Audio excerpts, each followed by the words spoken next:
हाँ भारत जी, हाँ में जी। पिछले 24 घंटे में कोरोना वायरस संक्रमण के 10,000 से ज्यादा मामले आए हैं, जिससे देश में सक्रिय मामलों की संख्या लगभग 45,000 के करीब पहुंच गई है।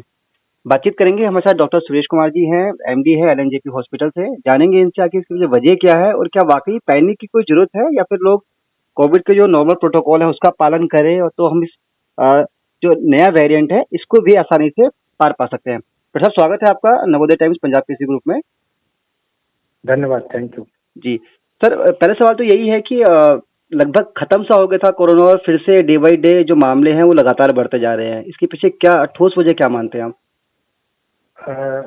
हमने देखा कि काफी न्यूनतम स्तर पे चला गया था जी। और बहुत कम केसेस आ रहे थे दिल्ली में, पर जी। अभी अचानक आपने देखा होगा कि पिछले 2 हफ्ते से 15 दिन से पॉजिटिविटी रेट लगातार ऊपर की तरफ जा रही है और दिल्ली का यदि हम देखें संक्रमण दर तो 25% के लगभग है। जी। और पूरे इंडिया में हम देखें तो काफी तेजी से मामले बढ़ रहे हैं कोविड के। और इसका प्रमुख कारण है कि जो ये सब वेरिएंट आया है एक्सबीबी का, जी। XBB 0.1 जी। 0.16, जी। ये एक मुख्य कारण इसका है।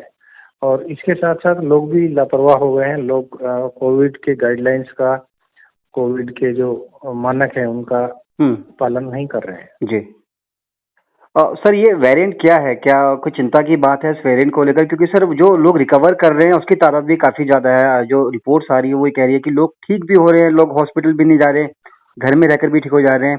जानना चाहेंगे वेरिएंट क्या है सर ये? जी। जी जी। ये जो वेरिएंट है ओमिक्रॉन का ही सब वेरिएंट है और इसमें रिकवरी बहुत अच्छा है।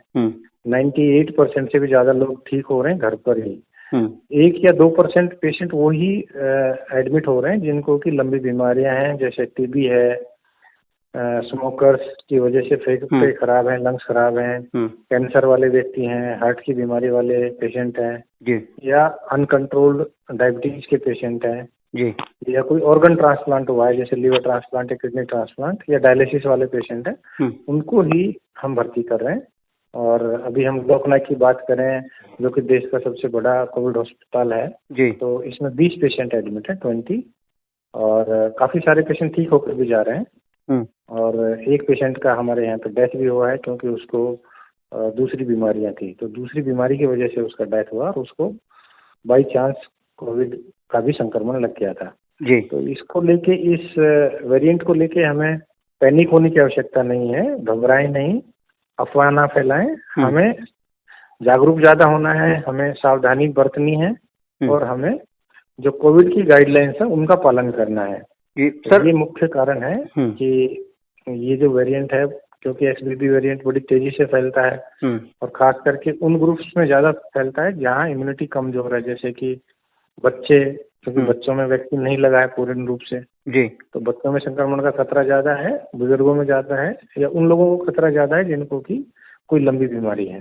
जी सर, एक सवाल ये है कि आपने कहा कि जो लोग बीमार हैं या किसी गंभीर बीमारी के लक्षण के शरीर में है, चाहे वो कैंसर हो या ऐसी बीमारी, वो लोगों को पता ना हो, तो क्या ऐसे में कोई खास प्रिकॉशंस है लोगों के लिए कि कैसे इस जो नया वेरिएंट है इससे अपना बचाव रखें? यदि किसी को बुखार है, 3 दिन से ज्यादा का बुखार है, गले में दर्द है, नाक से पानी आ रहा है, बदन दर्द है और सांस में तकलीफ है या खांसी है, तो जरूर उनको कोविड का टेस्ट कराना चाहिए। RT-PCR या रैट टेस्ट उपलब्ध है सभी जगह, तो ये टेस्ट कराने से पता चलता है कि कोविड से संक्रमण है या नहीं है।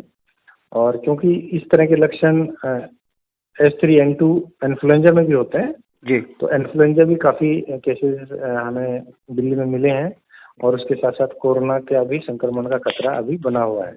जी। सर, जैसे कि आपने शुरुआत में कहा कि लोग कोविड का जो प्रोटोकॉल है उसको भी लोग लगभग भूलने से लग गए थे। अब सरकार भी धीरे-धीरे सख्त हो रही है। कोर्ट परिसर में, सुप्रीम कोर्ट परिसर में मास्क मैंडेटरी किया गया है। आपको लगता है कि अब फिर से वक्त आ गया है, सरकार को कोविड प्रोटोकॉल है इस पर सख्ती से पालन कराने की जरूरत है या कुछ नए नियम बनाने की जरूरत है? देखिए, अभी तो जैसे स्कूल के बच्चे हैं, जहाँ पर भी ज्यादा लोग इकट्ठे होते हैं, उनको मास्क जरूर लगाना चाहिए। मास्क से बहुत फायदे हैं। मास्क लगाने से न केवल आप कोरोना से बचेंगे, इन्फ्लुएंजा से बचेंगे, H3N2 वायरस से बचेंगे, बल्कि आपको वायु प्रदूषण से भी आपका जो शरीर है वो बच पाएगा। तो एक मास्क लगाने के मल्टीपल बेनिफिट्स हैं, बहुत ज्यादा फायदे हैं। तो मास्क लगाने में कोई नुकसान नहीं है और मास्क लगाना स्वेच्छा से होना चाहिए, रादर देन कि भाई हम फोर्सफुली किसी चीज को कहें कि भाई ये आप, जैसे हमने पहले दिल्ली में देखा कि मास्क नहीं लगाएंगे तो आप पे जुर्माना होगा या आपको पेनल्टी लगेगी। तो उस स्थिति की बजाय ये स्वैच्छिक ही होना चाहिए कि स्वेच्छा से लोग कोरोना गाइडलाइंस का पालन करें और खुद को सुरक्षित रखें। जी डॉक्टर साहब, एक आखिरी सवाल, क्या ये माना जाए कि वेरिएंट इतना खतरनाक नहीं है, तो ऐसे में जो लोगों ने पहले से डोज लगा रखी है उनमें काफी कंफ्यूजन है कि क्या एक नई डोज और लेनी चाहिए, क्या कोई प्रिकॉशन डोज है? जिन लोगों ने बूस्टर डोज भी लगवा रखी है, क्या इसको लेकर लोगों के मन में बड़े सवाल हैं? देखिए, ये जो वायरस है XBB का जो सब वेरिएंट है 1.16, ये उन लोगों को भी संक्रमित करता है जिनने ऑलरेडी 2 डोज कोविड का वैक्सीन का लगाया हुआ है या जिन्होंने 3 डोज भी लगा रखा है, उनको भी ये संक्रमित करता है, क्योंकि इम्यूनिटी से भी ओवरकम कर सकता है। इसमें जो क्षमता है वो ज्यादा है इस वेरिएंट में। पर वैक्सीन का सबसे बड़ा फायदा है कि यदि आपने वैक्सीन लगा लिया तो डिजीज सीवियर नहीं होगा, आपको आईसीयू में जाने की आवश्यकता नहीं होगी, आपको ऑक्सीजन लेने की आवश्यकता नहीं होगी, आपको हल्के लक्षण के साथ ये वायरस निकल जाएगा। तो इसलिए बूस्टर डोज या प्रिकॉशन डोज या थर्ड डोज लगवाना हमेशा अच्छा रहता है।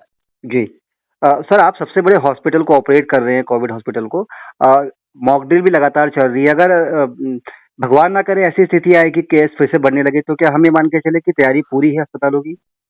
हाँ जी, हम पूरी तरह से युद्ध स्तर पे हमने तैयारी की हुई है। 450 बेड कोविड के हमारे लोकनायक में अभी भी आरक्षित हैं, रिजर्व्ड हैं जी, और अभी तो 20 ही पेशेंट ऑक्यूपाइड हैं, ज्यादातर बेड खाली हैं। पूरी दिल्ली की भी बात करें तो अभी 2% बेड ही ऑक्यूपाइड है, 98% बेड दिल्ली में उपलब्ध है जी। और हमारे पास पर्याप्त मात्रा में आईसीयू बेड, वेंटिलेटर, ऑक्सीजन की सुविधा, ये सब पर्याप्त संख्या में है। और हमने ड्रिल भी इसीलिए की थी कि हम पूरे सिस्टम को चेक कर पाए कि कहाँ पर कमी है, और वो कमी भी हमने पूरी। चलिए सर, बहुत बहुत शुक्रिया बातचीत करने के लिए पंजाब केसरी ग्रुप के दर्शकों से, और बताने के लिए कि पैनिक ना लें और जो नॉर्म्स है, मास्क जैसी जो मामूली चीजें हैं उनको गंभीरता से लें, तो आप इस बीमारी से भी बच सकते हैं।